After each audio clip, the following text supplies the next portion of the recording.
All right, ladies and gentlemen, you are welcome to another great episode on your favorite political talk show, The Truth with Ben Jokes. Shock in Benue. Governor's aides suspended for joining End Benue Genocide protest.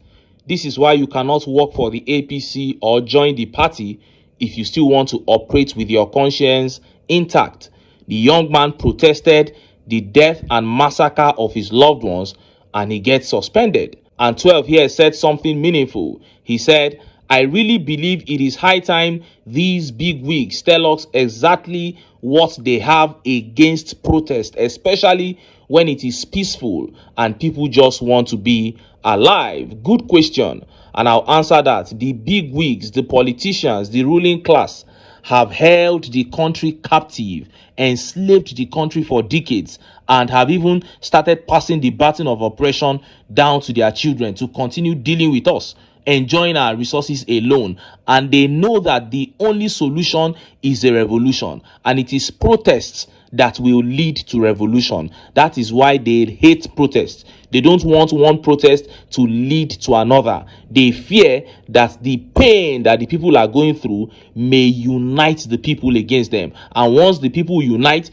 it is over for them. And they know that it all begins from a simple protest. That is why they hate protest. Now, are we ever going to unite to rescue this country from the hands of these evil men? Only time shall tell. Now, let us look at the top stories. United Nations has sent tension into Aso Rock as the UN Secretary General Antonio Guterres demands the apprehension of those responsible for the killings in Benue State. He's saying Tinubu must catch them and present them, as the whole world begins to question Tinubu's failure and insincerity in office. And concurrently, Orji Kalu made an extremely stupid and insensitive statement that got the entire country wondering if he lives in space or if he still has anything left in his head. Before I show you details of these top stories and how Nigerians reacted, let me quickly show you this video. Contrary to Tinubu's claim on Benue killings being mere conflicts, a sitting House of Rep member from Benue State, Tese Ugbo, has said emphatically that the Benue killings are acts of terrorism. See the video. Retaliatory. It's not reprisal of any sort. Not at all. Who are these people that you imagine? You are a son of a military officer. Yes. What do you think, in your own sense, that could have been the cause of this? I think that this is clear terrorism. I think that this is clear banditry. I think that this is possibly an offshoot from Boko Haram. This is clearly a case of terrorism happening in Nigeria. Those who are alleging that they are being harbored in neighboring states like Nasarawa. Yes. Is there any truth in that? There's a lot of truth in that. In my local government too, we have information that they are camped in Kashimbila, which is part of Taraba, but on the border with Benue. But those states where they are alleging that they are being camped, there are no attacks in those areas. Well, what are they looking for in Benue? Benue has fertile land. Let me tell you a little bit about Benue.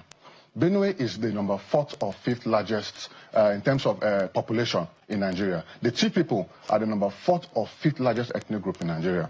Benue State is the number 1 most Christian state in the whole of northern Nigeria. Benue is 99.9% Christian. It's the most Christian state in Nigeria. It is the most fertile state in Nigeria in terms of food production. Benue was the food basket of the nation. But all that is gone. Over 40% of our arable land currently is not being farmed. So our young people, our women are currently displaced. Hundreds of thousands of people are displaced. You heard that. Now, I remember clearly Buhari referring to the killings in Benue State and Plateau State as farmers' herders clash. The people of Benue, the victims themselves, said, no, this is terrorism. These guys are killing us unprovoked. But Buhari said, no, it is farmers' herders clash. Now, Tinubu is here and he has adopted that same farmers' herders clash narrative in the face of terrorism that has claimed over 2,000 lives in the last 4 months. And just so we clear things, let us just make it clear. They are not being misinformed. They are not naive. They know exactly what is happening in Benue State. They are only pretending not to because they signed an agreement to do exactly that. It is a middle belt invasion of terrorists, of Fulani killers, Benue, Plateau, Nasarawa, Taraba, and Kwara. These attacks were initially carried out simultaneously in most of these states, but I think now they want to concentrate on Benue and capture it first. Then they'll move to Taraba, from Taraba to Plateau. And it could take the terrorist headsmen 40 years to achieve this, but their agenda remains their agenda, and the APC is on their side. They have been on their side for the past 10 years now, and they plan to extend that support for them until 2027, until 2031, and until God knows when. Only the people can rise up and say no to that. Now, let us look at the top stories. First is that extremely insensitive and foolish remark from Orji Kalu at a time that the nation should be mourning. And next is that update from the United Nations asking Tinubu to apprehend the killers and terrorists operating in Benue State. Let's start by taking that update from Orji Kalu. Look at how the papers reported it. Kalu to Lawal, Zamfara will lose if you don't play politics with Tinubu. Abia North Senator Orji Kalu on Monday advised the governor of Zamfara State, Dauda Lawal, to mend his political differences with Bola Tinubu in the interest of the people of the Northwest states. Kalu, an All Progressive Congress chieftain, warned that the people of Zamfara could lose out of major developments if the governor failed to play political economics with Tinubu. And this tweet here by Jeff says, all morals, emotions, and empathy have really gone from these politicians. The 200 Nigerians that were killed in a night that drew international attention at Rome, they don't care. But politics is more important to them than that. 2027 is the target, nothing else. I fear Onasha. And Oluwaseye Rosie here says, Nigeria just lost over 100 human beings in a community out of a local government in Benue State. And here you are discussing 2027 election. God, why? I am telling you. Omoluabi here says, what is Benue gaining despite Father Alia playing politics with Tinubu? These guys are just shameless, telling us 2027 election results will be written in favor of those who align with them. And Ademolawa here says, unfortunate killings across many states in Nigeria, and all the rubbish this man opened his mouth to say is play politics with Tinubu. An unfortunate statement from a leader stroke dealer. This one is not a leader at all. Orji Kalu is far from a leader. And when I said that this man was sick, some people laughed. They said I was joking. But at this point, I believe many would agree that what is happening to Mr. Kalu is no longer normal. Everyone is talking about Benue killings. Kalu is talking about working for Tinubu. This can't just be psychophancy. This man is not well. I heard he is trying to be Senate president if Tinubu gets a second term. Senate president to do what? To buy houses or cars? What kind of money does Orji Kalu want that is worth the little and very fragile reputation that he had coming into 2025? Now he has lost it all, and I maintain that this man is not well. The local remedy I prescribed for him remains the only solution. But this time, the administration of strong herbs 3 times daily must be combined with constant flogging and starvation for 14 days. He will be well. But for now, he is not. And just as Nigerians were yet reacting to that update from the United Nations asking Tinubu to apprehend the terrorists in Benue State began making the rounds. Look at how the papers reported it. United Nations condemns Benue attacks, calls for justice. UN Secretary General Antonio Guterres has condemned the attacks perpetrated over the weekend in Benue, north central Nigeria, in which scores of civilians were killed. Guterres said those responsible for the violence should be apprehended. According to news reports, dozens of people were killed while they slept and several were displaced following brutal attacks on the village of Yelewata. Farag Haq, deputy spokesperson for the Secretary General, said, "We are monitoring the situation.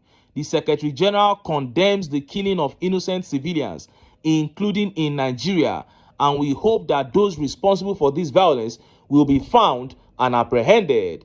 Bola Tinubu condemned the ongoing violence in Benue and called on all leaders and residents to embrace peace, love, and mutual understanding. Mutual understanding with terrorists. How do you have mutual understanding with killers? And that is why the UN is making this emphatic statement that you should apprehend them, because it is clear to the whole world that this is not farmers' herders clash. It is clear to the whole world that these are not just mere conflicts. These are acts of terrorism. And if we in Nigeria here know that the APC is backing them, you can imagine how much knowledge of that the United Nations has. And I am glad that the international community has followed this matter up this way. African leaders are speaking, the Pope spoke, and now the United Nations Secretary General, Antonio Guterres. The whole world must see what the APC is doing to Nigeria. UN is asking Tinubu to provide the perpetrators, but for the past 10 years, the APC has not arrested a single sponsor of killings in Nigeria. Why? Because they are working hand in hand with the sponsors. They are, in fact, the chief sponsors of terrorism. And I don't mean to play politics with insecurity, but the opposition should learn how to capitalize on moments like this to make great political statements.